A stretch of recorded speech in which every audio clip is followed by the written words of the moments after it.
fit of both, let fancy aid thy faith. That's good.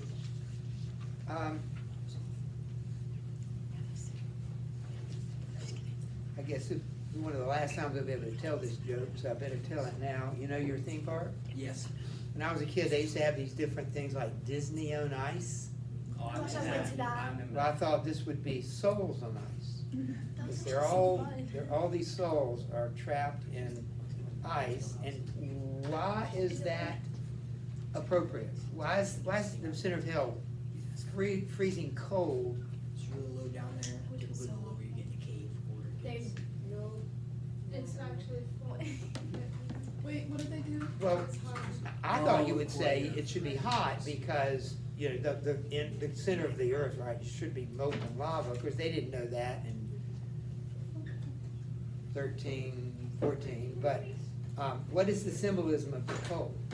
What did, Like, if you think of human beings, you're and frozen, like your heart is frozen? yes, that's right. They have no love about at all. They have nothing care for any other person.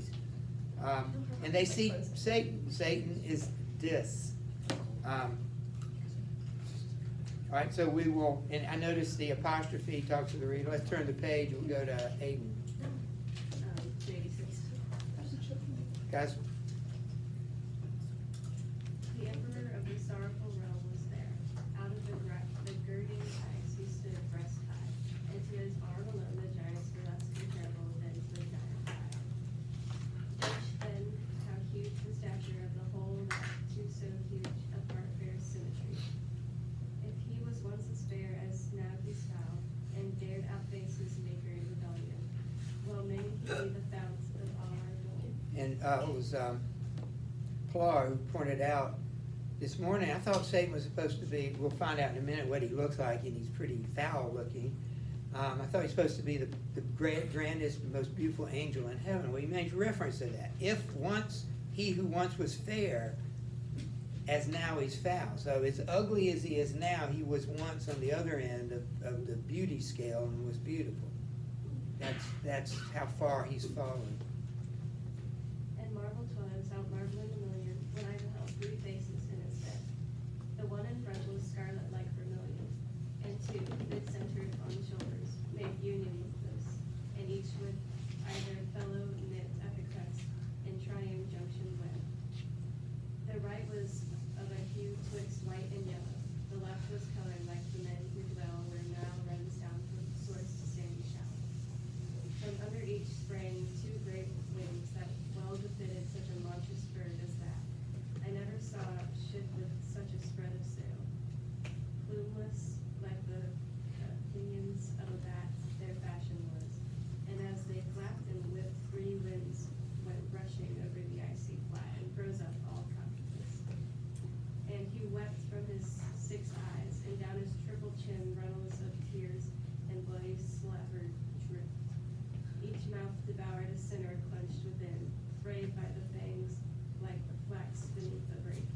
3 at a time he tortured them for sin. But all the bites the one in front might take were nothing for the claws that flayed his hide and sometimes stripped his back to the last flake. That wretch up there whom keenest pangs divide is Judas called Iscariot. I said my Lord. His head within, his jerking legs outside. All right, I was just gonna try to make this visible for you. Each one, how many faces does Satan have? Here, I think more than anywhere, you can see the value of the Trinity.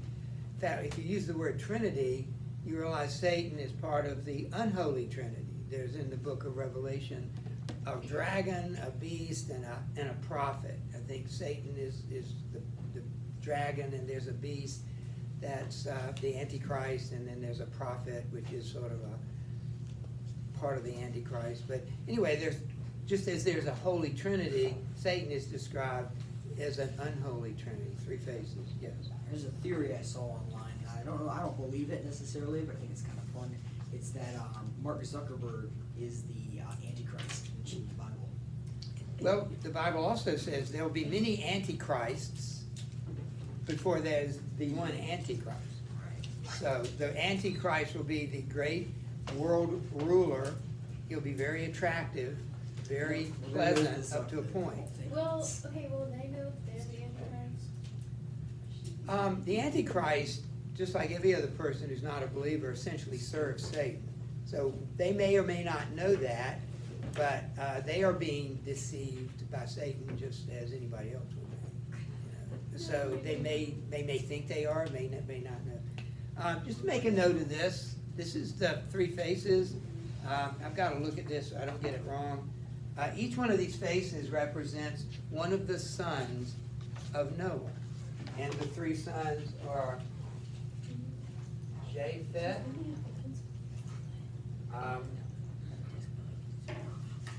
Shem, and Ham. Right, you're saying that each of Satan's faces represents. That's right.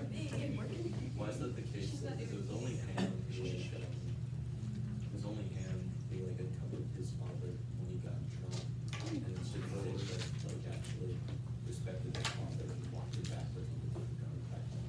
Well, if you think about it, they're unbelievers no matter what part of the world you're in. They're unbelievers no matter what complexion you are, what race you are, what nationality you are.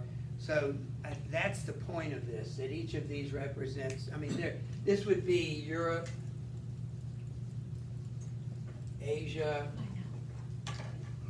and Africa. And Ham, or Shem rather, is the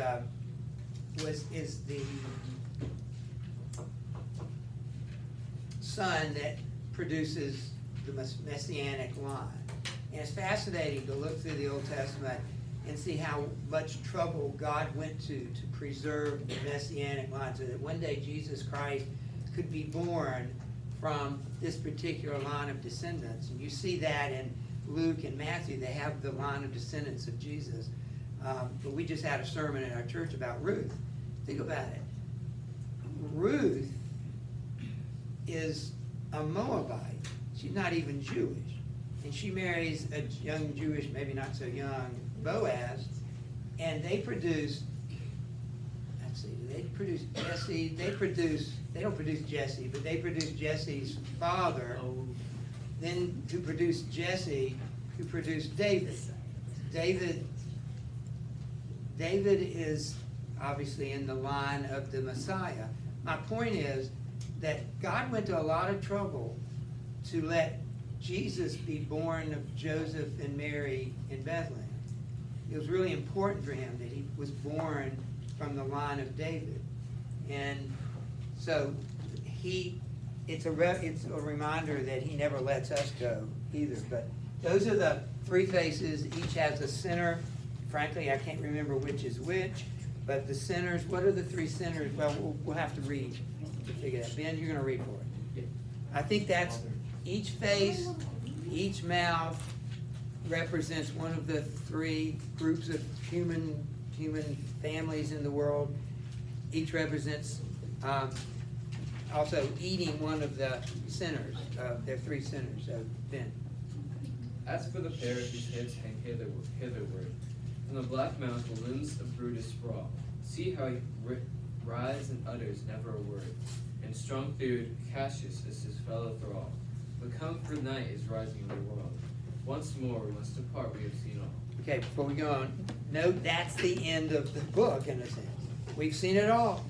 There's nothing left in hell to see. He said we're done. Now they got to get out, which he spends the next 3 pages talking about. You see the three sinners? Who are they? Brutus, Copernicus, and Judas. Right, you know who they are. You know Judas. You know who Brutus and Cassius are. Cassius. Somebody pointed out that why Brutus and Cassius? He thought Brutus was a pretty good guy. We pointed out that's probably because of Shakespeare's play about Brutus. He's the hero of the play. In a way, he does for Brutus what John Milton does for Satan next year. When you read Paradise Lost, Satan is the hero. Not in the fact he's good or anything, but he is the focus of the kind of, it's his story in a way. And a lot of people felt like Milton made him look like the good guy, which he's not. But he does make him this is ironic because he's not human, but he makes Satan, he humanizes Satan. Some people don't like the fact that he humanized him. But that's what Shakespeare did for Brutus. And if you're a Roman and an Italian like Dante, then you're going to dislike anybody that killed your greatest emperor of all. You see, it'd be like us making John Wilkes Booth a hero of some story, because he killed Lincoln.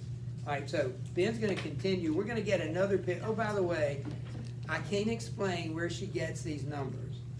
All right, but Dorothy Sayers in her notes says Dante, and guys, y'all need to listen. Dante had in mind a Satan that's between 1,000 and 1,500 feet tall.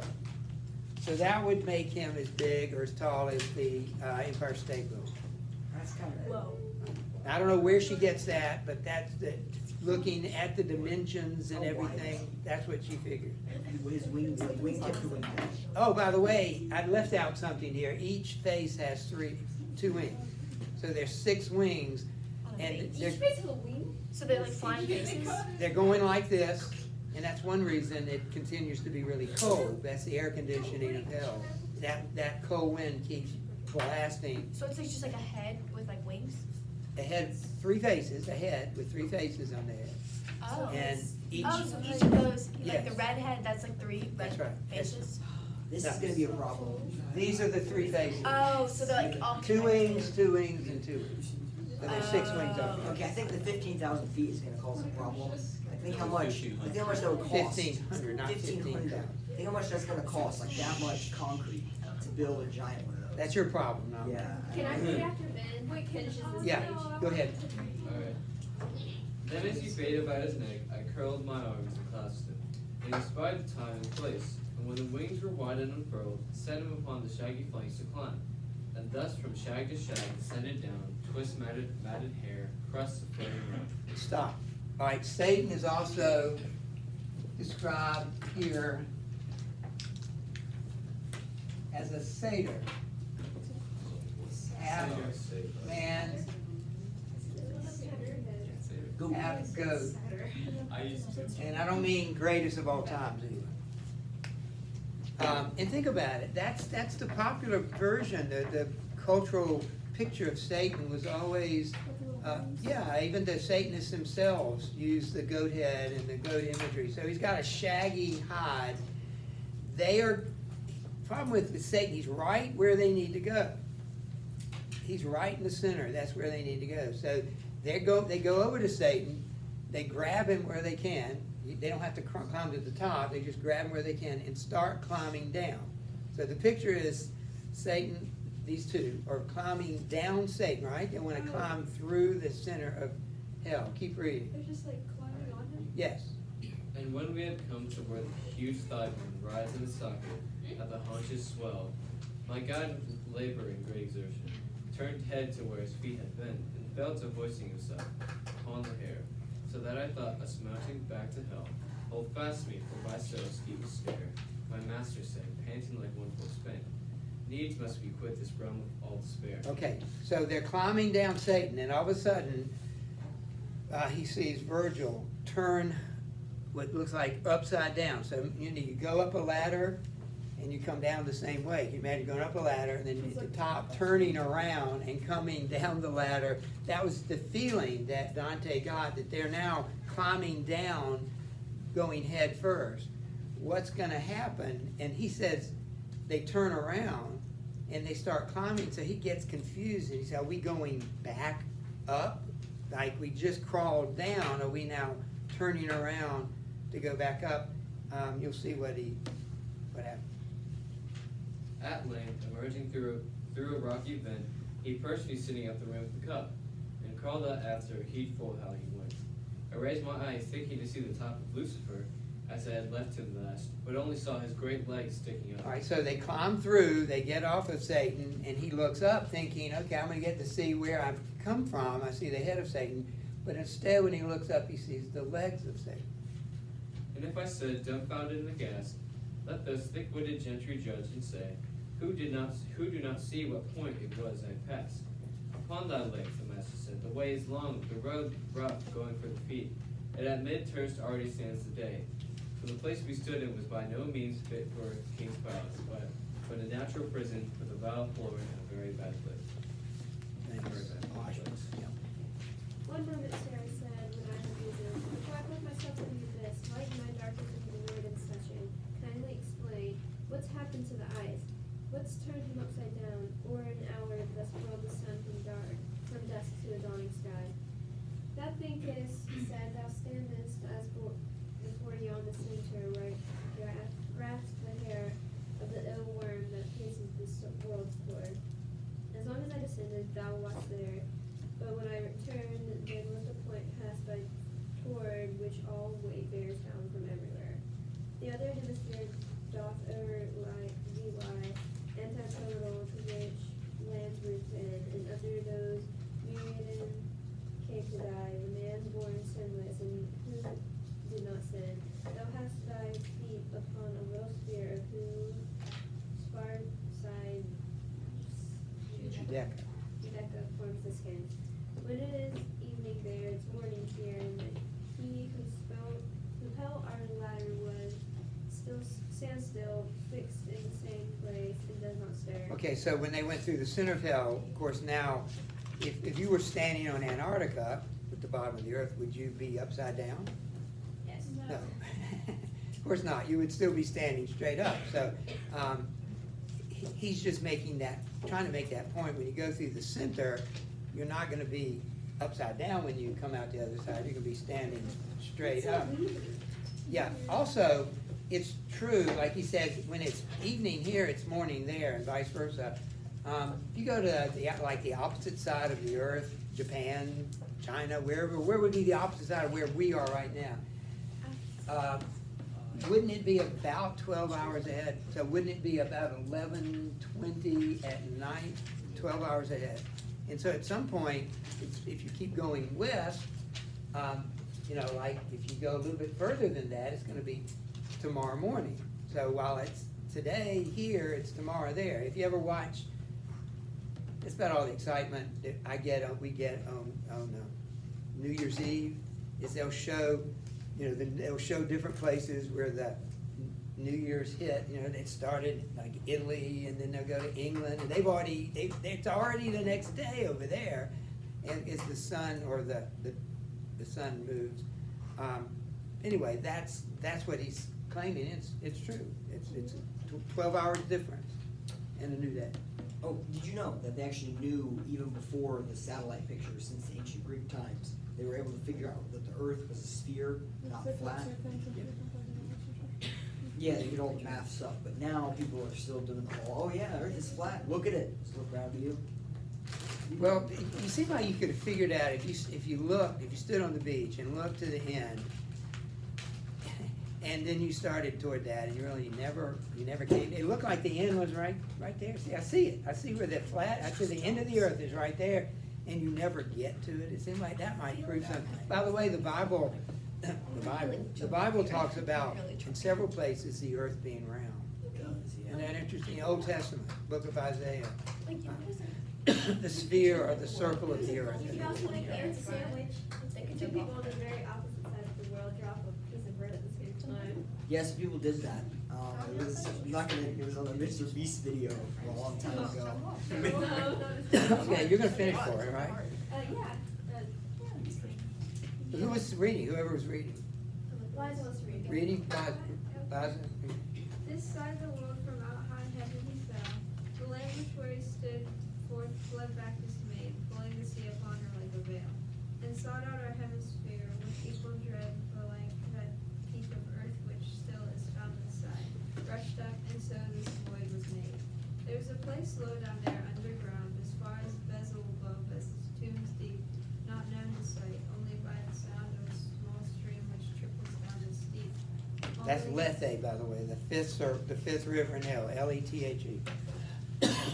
Following its channel, where with gentle fall and devious courses wandering waters creep. By that hid way my guide and I withal, back to the lit world from the darkened dens toiled upwards, caring for no rest at all.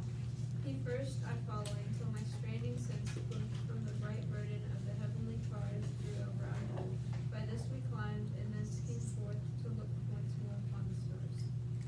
Hey, yes. So they've been nailed in the journey of hell, and the first thing that sense they did was hearing, and then it with the sound of the water. Wait a minute, show me where you see that again. Line 130, the small streams trickle Isn't it ended with the same word too? That's cool. stars. Different sound, but still a sound, right? Very good. Let me read the last line of Purgatory. I just think this is cool. This is the last line of Purgatory. From the most holy water I return regenerate in the manner of new trees that are renewed with a new foliage, pure and disposed to mount unto the stars. And then let me read the last book of Paradise, the last stanza. Here vigor failed the lofty fantasy, but now is turning my desire and will, even as a wheel that equally is moved, the love which moves the sun and the other stars. So just the precision of that, he ends all three with the word stars. I think you know now all you need to know about Dante. However, let's look at the questions. Look at the last four questions. Actually, it's more than that. But look at the very end. They're exactly 100 questions. They're exactly 100 cantos. Isn't that clever? In the Divine Comedy, 33 plus 33 plus 33 plus 1 is 100, and they're exactly 100 questions. What was the last question we answered? I think it What was the number? 80. 80 what? 80. I thought it was like No, 50. no. Made it 59. I'm 50, 59. I think. Okay, I was, 59, 60, somewhere in there. okay, I I think was it up was. to I think it 59. was 59. Okay. All right, let's look at the last, starting at.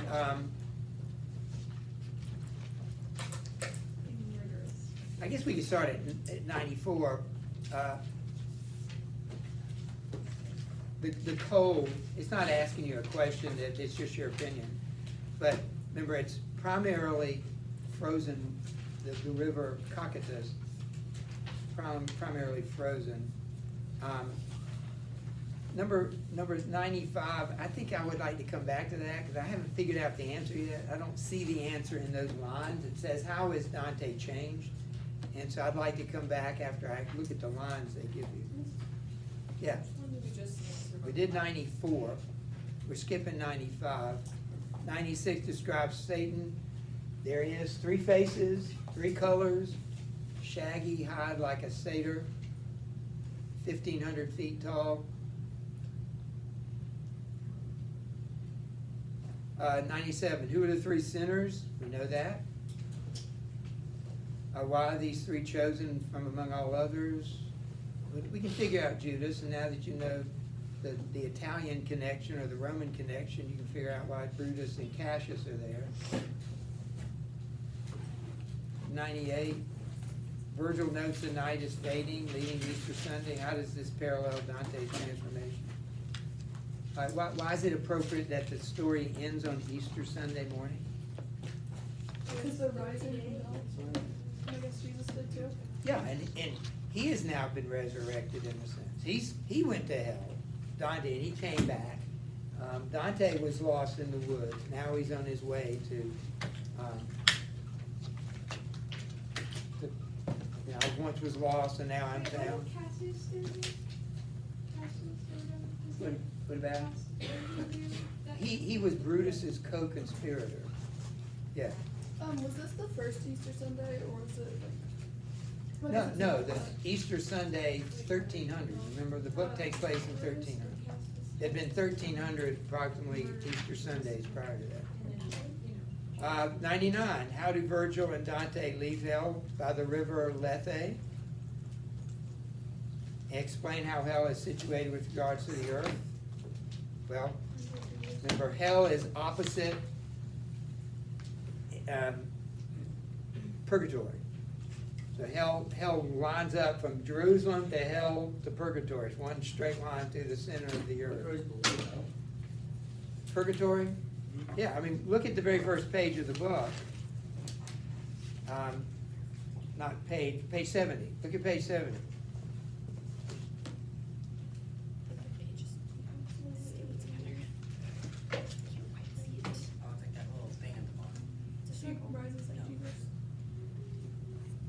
Yeah. That's the purgatory. Yeah, right? it's a mountain in But it's going down. Antarctica. Why is it still on Earth? Well, it's right, it's not heaven. You're doing what Protestants believe is done in life. Our sanctification occurs in life, and then God will make us perfect as we enter heaven. We don't need a million years or 1,000 years, whatever, to be sanctified. We'll be sanctified. You know what that means, sanctified? You're saved, but you're still a sinner. You still act like a sinner. I'm not pointing at you, Amelia, for any particular reason. Just pointing to, you represent all people. How about this? This is better. I'm saved, but I'm still a Does that mean sinner. you're like always like forgiven? Like you're, Yes, but we still do sinful things. yeah, but like he's always gonna forgive you? Yes, but what he wants to, what he's not gonna, he will do is make you like, he will make you morally perfect. You hear that? That's what sanctification is. That's why, okay, now that you're a Christian, we gotta get rid of this, we gotta get rid of this. In Romans 8, it says, he who foreknew you is also predestined you to be conformed to the image of his Son. So that's what every day of your life, God is making you more like Jesus, if you're a believer. So that one day when you go to heaven, we'll all be brothers in a sense to Christ. He'll still be Lord and God, but he looks at us in one sense as brothers. Can you imagine that? You're a big brother. You have the best big brother that ever lived, and that's Jesus himself. He's condescending to call us brothers, because we really don't deserve that. But he's saying he's making us a part of the big family in heaven. That's a beautiful picture. It's an interesting question. Now that you have read of Dante's idea of hell, why do you think he chose the Inferno as the title? I don't think. It's another word for hell, but why would he? I don't know what it's after. Inferno mean? Hell. There's a lot of fire there. Well, I mean, that's. There is inferno, Is it because fire, of fire? and there is, hell is burning. Chaos, burning, sure. Something you and I won't have to experience if we're believers. All right, guys, congratulations, you finished the book. Wait, is Dante? I don't care. The real I Dante? adopted it. I believe he is. I It mean, likes me better. Wait, I okay, believe so it. excited to meet Dante. I will be excited to see. It'd be, he won't be the first person I'll be excited to Why see. does he have such his view of hell is very, like Greek mythology, Because it's a way to talk about hell in terms that people know. His audience would understand mythology. And so now he's saying these things that were mythology, we can use those to explain what hell is really like. Does he actually think No, he even tells us that. He doesn't think this is literally what hell's like, you know? See it.